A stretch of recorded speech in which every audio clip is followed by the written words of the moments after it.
Hello, welcome back everyone. As you know कि एक बहुत बुरी खबर है सभी स्टूडेंट्स के लिए। एनटीए ने नीट 2026 कैंसिल कर दिया है, यानी कि ये एग्ज़ाम रद्द हो गया है। एनटीए ने अपनी ऑफिशियल वेबसाइट पे अपडेट करा है कि नीट एंट्रांस एग्ज़ाम 2026 जो है अब नहीं रहा, मतलब ये दोबारा कंडक्ट करा जाएगा। सभी स्टूडेंट्स के लिए बहुत बड़ा धक्का है ये, क्योंकि सभी स्टूडेंट्स ने मेहनत करके इस एग्ज़ाम के लिए प्रिपरेशंस करी थी और एग्ज़ाम दिया था। अभी 3 मई को ये एग्ज़ाम कंडक्ट करा गया था ऑल ओवर इंडिया में, जिसमें लगभग 23 से 24 लाख बच्चों ने पार्टिसिपेट करा था। एंड ये सभी 23 लाख बच्चे या 24 लाख बच्चे जिन्होंने एग्ज़ाम दिया था, उन लोगों के लिए बहुत बड़ी और बहुत बुरी खबर है। कहीं न कहीं हमारे देश के लिए, हमारे सिस्टम के लिए ये हुआ क्यों आखिरकार, ये बात बहुत इंपॉर्टेंट है आप सभी को जानना कि ये इसलिए हुआ क्योंकि एग्ज़ाम के मिड में कहीं ना कहीं जब ये प्रिंट हो रहा था या फिर जब ये एग्ज़ाम प्रिंटिंग प्रेस में था ऑन दैट टाइम, वहाँ पे कोई ऐसा प्रॉब्लम हो गया था जिसकी वजह से exam through the social media या टेलीग्राम या फिर कोई अ, मतलब जो स्पेशल इन्वेस्टिगेशन टीम थी इस पे या फिर जो भी इसको कंडक्ट कर रही थी, ऑन दैट टाइम कोई ना कोई ऐसी प्रॉब्लम क्रिएट हो गई जहाँ से एग्ज़ाम लीक हो गया। एंड लगभग 120 क्वेश्चन के करीब, 120 से 130 क्वेश्चन के बीच में similar question in the NEET entrance exam question paper में थे, और जिसकी वजह से एग्ज़ाम जो है एनटीए एंड जो कोर्ट ने इसको जो है बर्खास्त कर दिया है। तो लगभग अभी सोचने वाली बात ये है कि अगला अगला स्टेप क्या होना चाहिए सभी स्टूडेंट्स का। देखिए, आप सभी परेशान ना होइए, ये बहुत बड़ी प्रॉब्लम ज़रूर है, लेकिन ऐसा नहीं है कि गवर्नमेंट या फिर जो कंडक्टेड बॉडी है आपके बारे में नहीं सोच रही है।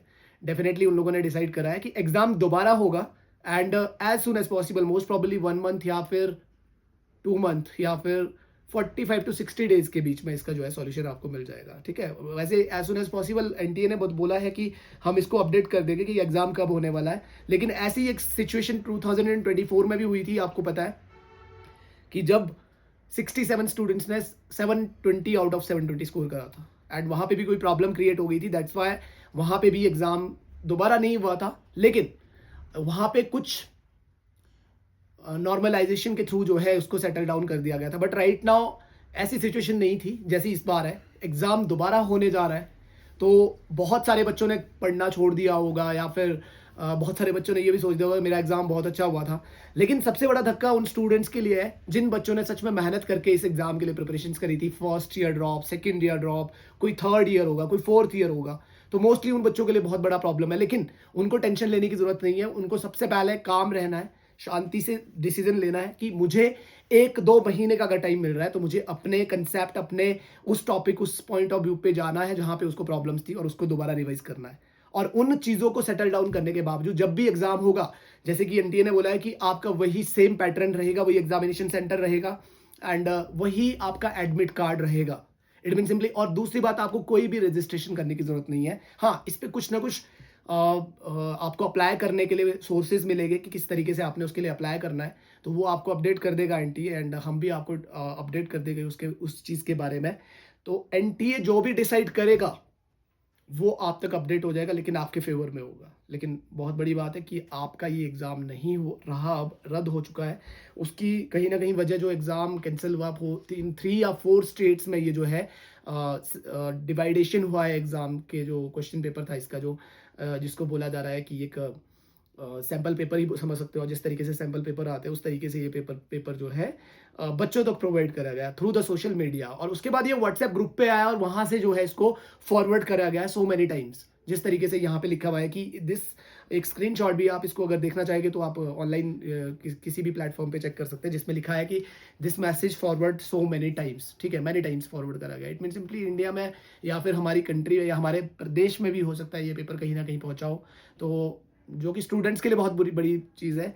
कहीं ना कहीं इसके ऊपर गवर्नमेंट को एंड एनटीए को भी स्ट्रिक्टली एक्शन लेना चाहिए, जो कि इस तरीके से बच्चों के फ्यूचर के साथ खिलवाड़ किया जा रहा है, दोबारा नहीं होना चाहिए। इसका कोई प्रॉपर पैटर्न बनना चाहिए, और बस आपको ज़्यादा नहीं सोचना है, आपको इन सब चीज़ों पे नहीं पढ़ना है कि मेरा पेपर कैसा हुआ था या फिर पेपर लीक कैसे हुआ है, हमारा फ्यूचर ख़राब हो रहा है।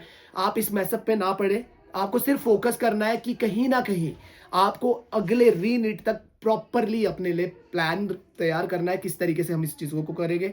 एंड मैं आपको एक छोटी सी और इन्फॉर्मेशन शेयर करना चाहता हूँ अपने यूट्यूब चैनल के थ्रू, कि आप जो भी स्टूडेंट राइट नाउ प्रिपरेशंस कर रहा था या पर कहीं भी घर पे है या घर जा चुका था अपने शहर से या फिर विलेज जा चुका था, तो वो जो है वापस आए और वापस आकर जो है री नीट की प्रिपरेशन शुरू कर सकता है जितना भी उसको टाइम मिल रहा है। एटलीस्ट मैं आपको एक छोटा सा प्रिडिक्शन बता सकता हूँ कि अब जो है पेपर का लेवल बहुत डिफरेंट रहने वाला है।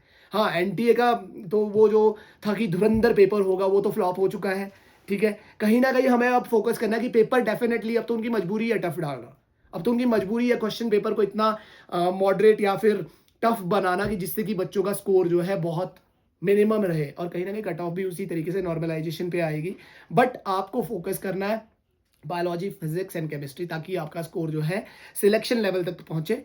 और आपने मेहनत करी थी, आपकी मेहनत ज़रूर रंग लाएगी, आपको टेंशन लेने की ज़रूरत नहीं है। हम आपके साथ हैं। एंड कहीं ना कहीं ऑल कोचिंग इंस्टीट्यूट्स जिन्होंने बच्चों की मेहनत करवाई थी, जिन्होंने बच्चों पे फोकस करा था, उनका सबका स्कोर अच्छा रहेगा नेक्स्ट अटेम्प्ट में भी, तो टेंशन लेने की ज़रूरत नहीं है। हाँ, कोई भी अगर फर्दर क्वायरी के लिए आपको डाउट रहता है किसी भी चीज़ के लिए, तो you can contact us, you can contact to your nearby coaching centre, you can contact to NTA also directly. जो भी आपको प्रॉब्लम रहती है उसका आपको सॉल्यूशन मिल जाएगा।